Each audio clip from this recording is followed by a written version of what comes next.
This is not a series about games you haven't heard of. This is a series about games everyone has heard of. Games that everyone has an opinion on, regardless of whether they've played them or not. Games whose actual qualities have been buried in a narrative, whether good or bad. Games that everyone always makes the exact same comments about. Games that are in desperate need of a second opinion. Hello everybody, Dr. I. Coleman here with a PhD in holy jumping mother of God in a sidecar with chocolate jimmies and a lobster bib. It's been a few episodes and that means it's time for another controversial point-and-click adventure game opinion. The real and only reason this show exists. Everything else is just clickbait. You were right, internet commenters. I'm totally just making these videos to get those 100 views and that sweet, sweet 6 cents of ad revenue. Fortunately, this week's controversial point-and-click adventure game opinion was enabled by Blue Sky, who requested it on the Monkey Island video. Thank you, Blue Sky. Now, some of you might not have heard of the games we're going to talk about today, but those of you who have heard of them probably hate them. It's time to give Telltale's Sam & Max series a second opinion. Sam & Max occupies a strange place in popular culture. Wikipedia calls it a media franchise, but those feel like big words for something so small. It was a short series of excellent indie comics, a mediocre Saturday morning cartoon, an Eisner Award-winning webcomic, and, most famously, a series of video games, all from the brilliant mind of Steve Purcell. You might know Purcell for his work on Monkey Island and many other LucasArts adventure games, and you definitely know him for his work at Pixar, where, among many other things, he wrote the screenplay for a little-known movie called Brave. Sam & Max are probably best known, especially in this industry, for 1993's Sam & Max Hit the Road, which many would consider among the best adventure games of all time. And if you think that, you should stop doing so. Because its boring plot, terrible puzzle design, and stupid minigames pale in comparison to what happened when a bunch of disgruntled former LucasArts employees formed their own company, got the rights to the cancelled sequel, and released it as an episodic series under the new name Telltale. And was this return to form celebrated? Was its praises sung from the rooftops? No. Instead, everyone tried the first episode of the first game, decided they hated it, and just moved on, leaving the series to die in relative obscurity aside from its hardcore fans. It's barely big enough to be a cult classic, and the company wouldn't even see real mainstream success until The Walking Dead. Now, I like the modern Telltale games, and I like Hit the Road for what it was, but Telltale's Sam & Max games are modern masterpieces that have never gotten so much as a smidgen of the respect they deserve, and I intend to finally rectify that grievous oversight. For the sake of clarity, I'll be referring to these 3 games by their subtitles. So, Season 1 is Sam & Max Save the World, Season 2 is Beyond Time and Space, and Season 3 is The Devil's Playhouse. We good?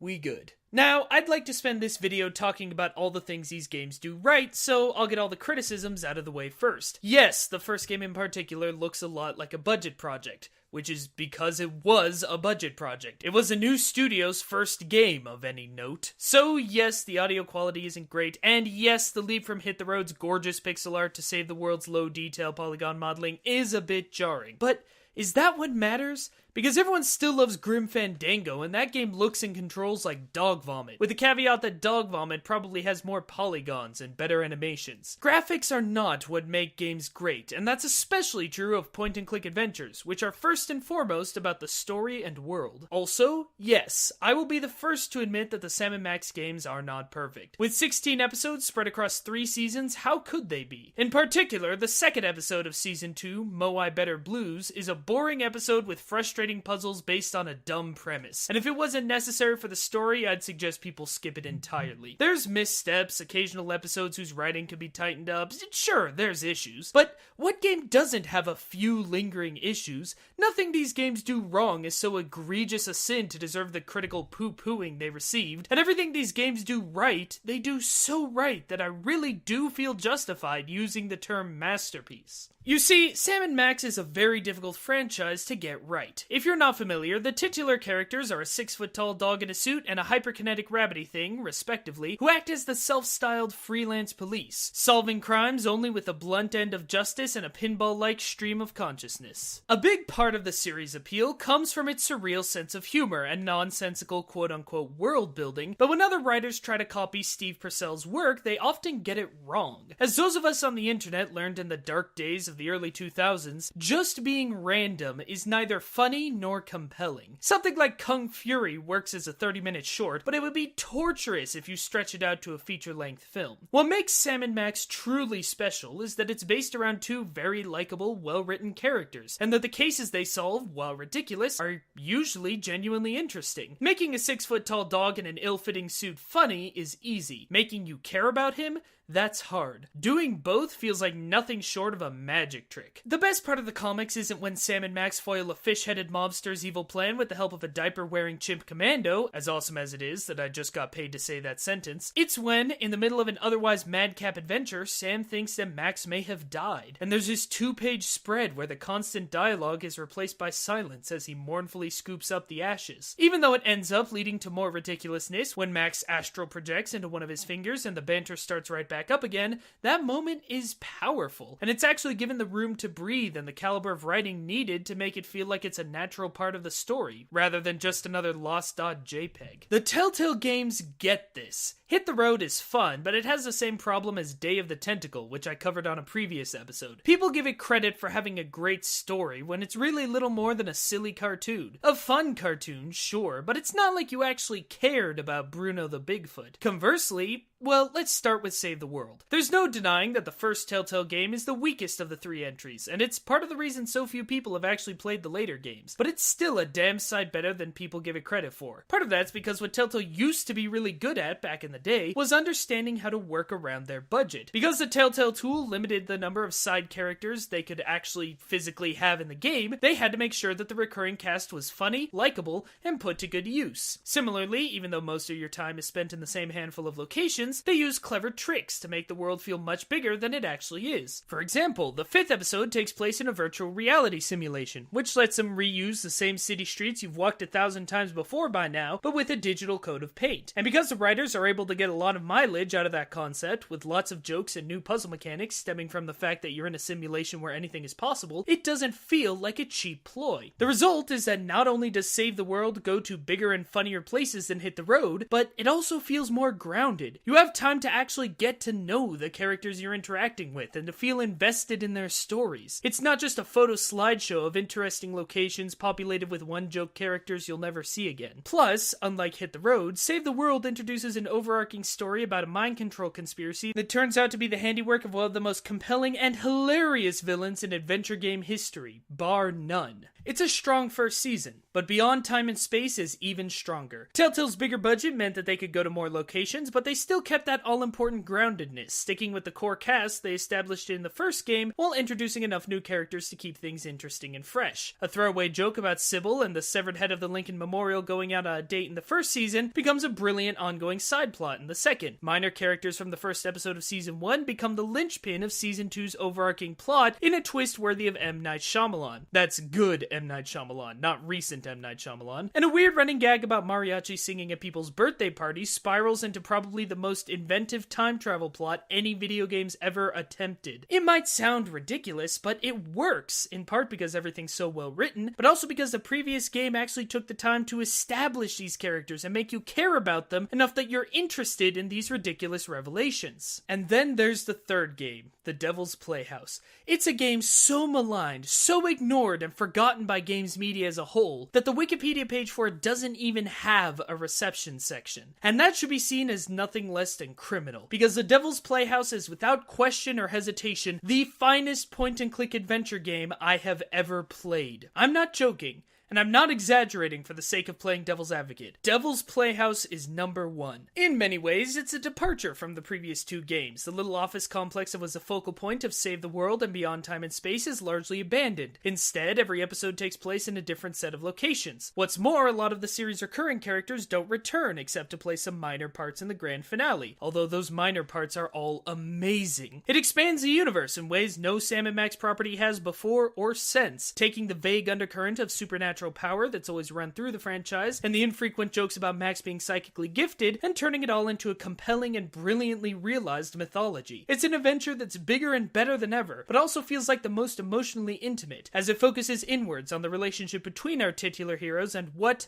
if anything, it would take to push these stalwart duo-Kers to their limits. Its powerful, beautiful ending was the first time I ever cried at a video game, and still one of the very, very few times that's ever happened. It's both a love letter to old sci-fi films and a brilliantly told story about the human condition. Yes, really. And if you take nothing else away from this video, take away that you owe it to yourself to play this game. Although, fair warning, it won't make as much sense and probably won't hit as hard if you haven't played the other two first. Okay. Let's take a step back.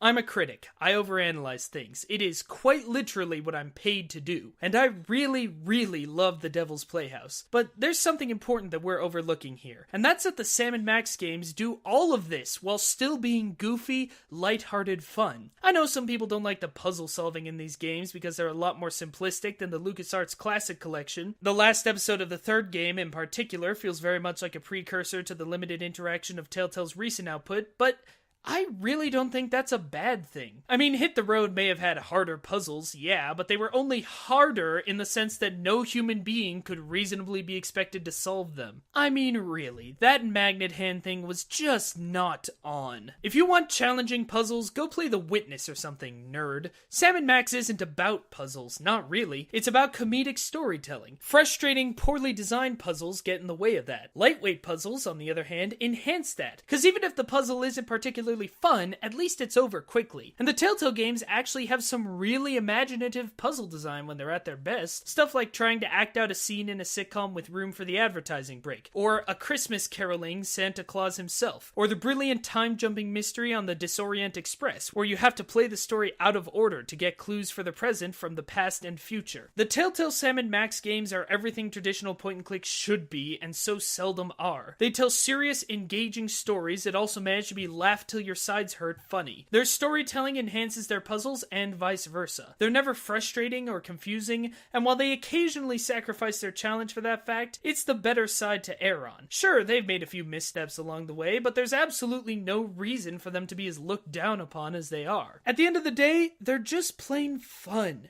Fun to play, fun to watch, fun to think about. Isn't that what games are supposed to be? Or are video games just about smugly trying to prove that you're smarter than everyone else? Because if that's the case, then considering the fact that I just practically gave a dissertation about Sam and freaking Max, I think I've probably won. Normally, this is when I'd show you that I actually have a Sam & Max Season 1 poster that was signed by Steve Purcell. Unfortunately, I'm in the process of moving out, and it's somewhere in one of these boxes. That's also the reason that this week we're recording in a tiny room with terrible lighting. Yay! But you know what's not terrible? The Telltale Sam & Max games, and also that segue. And that's my professional opinion. Alright, Telltale, I played nice. Now can we please get a second SBCG4AP game already? Come on! I mean, you're on what? Your 8th Walking Dead game? Come on! Thanks for watching this episode of Second Opinion, and thanks again to Blue Sky for recommending it.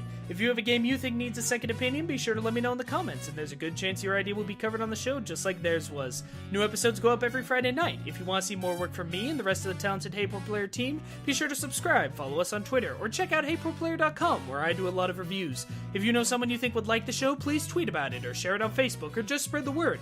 Every extra view proves the show is viable, and ensures that I can make more episodes. Until then, stay professional, stay opinionated.